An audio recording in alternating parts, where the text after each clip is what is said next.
Olá pessoal, sejam bem-vindos de volta ao meu canal. O meu nome é William e hoje eu vou falar para vocês um pouquinho sobre o passeio que eu fiz no Chichén Itzá. Nesse passeio estarei falando um pouco sobre a história, também um pouco sobre as atrações do parque, sobre os valores, artesanatos, cultura maia. Nesse passeio também está incluso um mergulho em um cenote que eu fiz, estarei mostrando um pouquinho para vocês. E por fim, dando uma passadinha em uma vila colonial mexicana e mostrando um pouquinho sobre a área para vocês. Tem bastante coisa interessante nesse vídeo, então se você gostou, embarque comigo nessa e aproveite a viagem.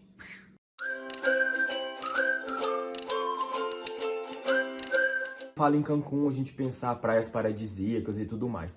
Mas se você é uma pessoa que, assim como eu, gosta também de querer saber um pouco mais sobre a cultura do local, é um local que vale super a pena. Eu gostei bastante, as fotos ficaram legais, os stories e tudo mais, fora da minha bagagem cultural que eu trouxe sobre a cultura maia. Eu realmente não sabia muito sobre. Antes de eu viajar, eu não li nada, eu fiquei sabendo mais sobre o que o guia falou, e agora, quando fui construir o vídeo também no roteiro, eu fui atrás de bastante informação para explicar para vocês, e vale super a pena. Bom, galera, o México, além de possuir praias maravilhosas e lindas, é o sexto país com maior número de patrimônios nomeados pela Unesco. O Chichén Itzá, ele é nomeado no Patrimônio Mundial da Humanidade desde 1988, mas em 2007 ele ganhou o título de uma das 7 maravilhas do mundo, com base na sua beleza, complexidade, valor histórico, relevância cultural e arquitetônico. Como que foi o meu passeio? A primeira informação que eu trago é que o passeio ele é bem longo em questões de viagem. O Chichén Itzá ele está localizado no estado de Yucatán. Ele está a 218 quilômetros aproximadamente de Cancún, da zona hoteleira, que foi da onde que eu saí.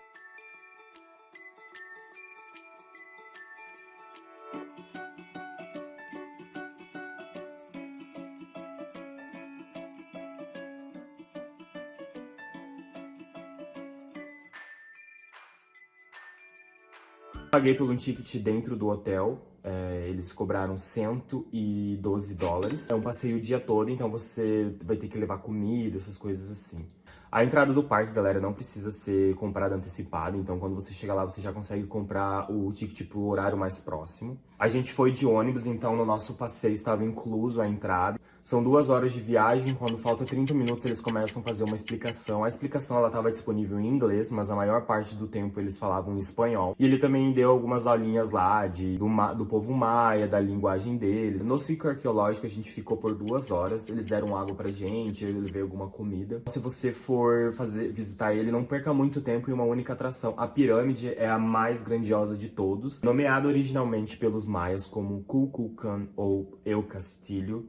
Ela totaliza 30 metros, sendo desses 30 metros, 24 metros apenas de degraus, sendo 91 degraus em cada um dos 4 lados da pirâmide. Multiplicando os 91 degraus por 4, ela totaliza 364 degraus mas o acesso ao templo, ele tem 1 degrau. Então, totalizando todos os 4 lados mais esse degrau, ela totaliza 365 degraus, o que para os maias simboliza os 365 dias do calendário solar, ou do calendário maia.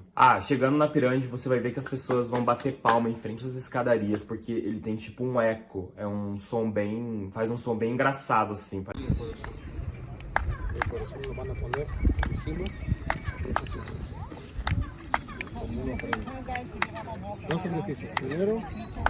Em certos dias do ano, mais precisamente no dia 20 de março e no dia 22 de setembro, acontece um fenômeno chamado equinócio, que seria quando o Sol cruza o equador celeste. A pirâmide ela produz sombras que simbolizam, que aparentam uma serpente descendo. Para eles, serpente significa fertilidade. Todos os locais que você olhar dentro desse templo, você vai avistar serpentes, ou a cabeça de uma serpente. Não é permitido subir na pirâmide devido à conservação do patrimônio. No topo dessa pirâmide existe um templo de 6 metros que é dedicado a Quetzalcóatl. Algo desse tipo, eu não sei como é que fala. Mas ele tem um templo lá em cima, infelizmente ninguém pode subir, né? Mas as pessoas perguntam, o que tem lá em cima? Um templo. E uma informação que eu descobri depois, pesquisando sobre a pirâmide, que a Jennifer Lopez fez um clipe lá, poderosa, ela fechou só pra ela o parque. Tem imagens dela dentro das 1000 colunas, é bem legal, assiste lá. Dentro desse circo arqueológico também existem outras atrações de tirar o fôlego, uma delas é o jogo de pelotas.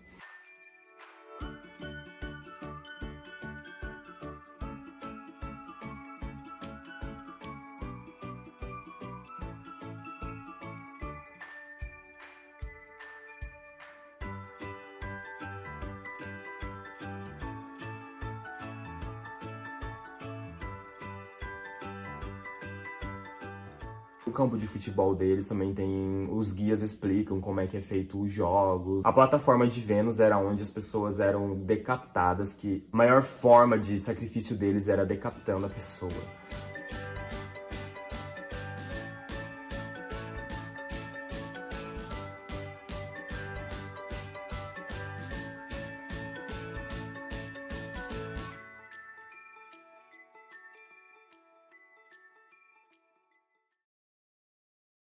É interessante você usar a criatividade e tentar desvendar qual era a mensagem que eles estavam querendo passar. O povo maia, ele era um povo bem brutal, eles faziam várias oferendas, eles sacrificavam as pessoas de modo ritual para apaziguar os deuses. Tem até uma parte de um filme, eu não lembro agora o filme, que eles tiram o coração de uma pessoa ainda viva para oferecer aos deuses. Era essa coisa do povo antigo, que era uma loucura, e ainda bem que eu não vivi nessa época. Tem também o Templo dos Mil Guerreiros, que era uma estrutura que dava a volta em todo o parque, só que com o passar dos anos foi se degradando e perdeu-se algumas partes, alguns pedaços já não existem mais.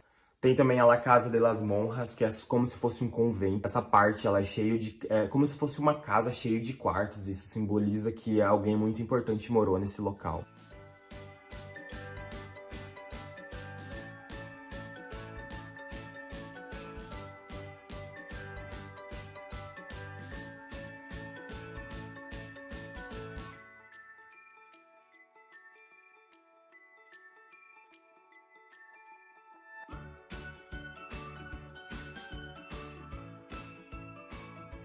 Através de uma trilhazinha em meio à vegetação, bem ao final do parque, bem retirado, existe um cenote. Esse cenote, ele não é permitido para banho, eles conservaram ele como ele foi encontrado. Eu não achei muito bonito, mas o que a gente foi, ele é bem legal. Ao sul do Circo Arqueológico também se encontram os restos de um monumento chamado o Caracol, que ganhou esse nome graças à sua escadaria em formato de espiral que leva até lá no topo. Acreditam-se que era um observatório porque ele fica numa região estratégica do parque, acima da vegetação. Então eles teriam uma visão ampla do céu e eles poderiam fazer as suas análises e teorias. E claro, além da astrologia, o observatório ele era utilizado para fazer previsões e também nas decisões importantíssimas como as guerras entre outros aspectos sociais. Esse povo acreditava que os acontecimentos no mundo natural eles eram regidos pelas forças espirituais ou por espíritos do passado ou pelos seus ancestrais. Eles faziam esses rituais dentro dos cenotes ou de cavernas para apaziguar os deuses. Então eles eram bem brutais. Além disso, eles pensavam que os locais da natureza, eles eram pontos ou locais de sacrifício. Como se fossem portais. As cavernas, um exemplo, eram os portais de acesso ao mundo sobrenatural. Eles sacrificavam pessoas nesses locais, oferecendo aos deuses como forma de oferenda, como se fosse uma oferenda para os deuses, sacrificando pessoas, decapitando pessoas nesses locais sagrados. Mas o cenote que eu visitei, ele... Bom, ele é um cenote, lugar de sacrifício. O local também, gente, ele é rico em artesanato, esqueci de falar. A gente comprou essa coruja aqui. Ela é feita de argila, parece. Ela é bem colorida. Ela supostamente faz o barulho, eu não sei fazer. Acho que é aqui. Quem saber sabe. A gente comprou essa coruja e também esse ovo aqui. Essa pedra. Tipo uma pedra de energia. Eu não entendo nada de pedras, mas é muito bonito, assim, tipo, deixar na estante e tudo mais. Dizem que purifica a energia do local. Tem bastante artesanato, então vai ser um pouco chato, porque tem muita gente vendendo. O local, ele chega a receber 10 mil visitantes por dia. Agora, essa contagem, ela foi feita fora da pandemia, mas os dias que eu estive lá, o parque estava bem cheio. Então vá cedo, esteja o primeiro da fila no busão e aproveita a viagem. Bom, e sobre o cenote que eu visitei, ele fica a 40 minutos do Chichén Itzá. A gente ficou 1h30 nesse local, foi nesse local que a gente almoçou também. O nome do cenote é Xcajun, Xcajun, alguma coisa assim, eu não sei como é que fala. É obrigatório, se você for fazer um mergulho, você usar o colete, você não pode entrar sem colete salva-vidas. O cenote tem um barquinho que você pode fazer um passeio dentro do próprio cenote. Você não precisa pagar por ele. A água, ela é bem gelada e ela é bem cristalina, é uma água bem bonita, assim, porque ela é derivada das águas da chuva e a filtragem através do solo.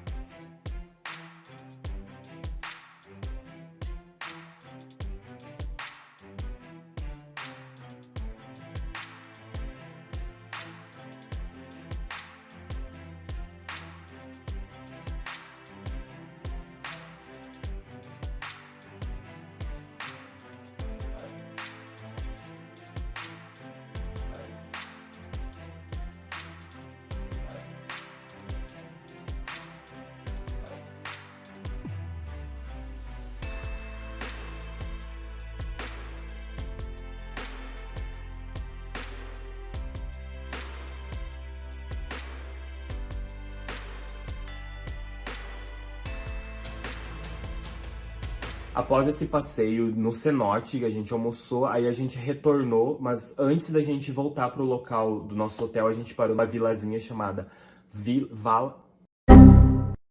chamada Valladolid. É uma vila colonial mexicana, é uma vila bem simplesinha, bem interior. A gente só parou meia hora nesse local, tem uma igreja, uma praça.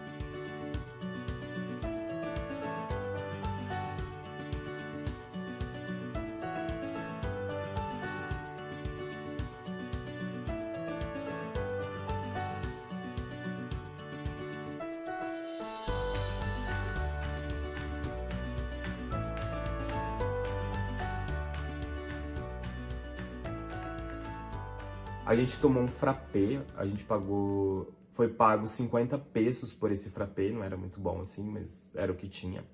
E depois disso a gente retornou para o hotel.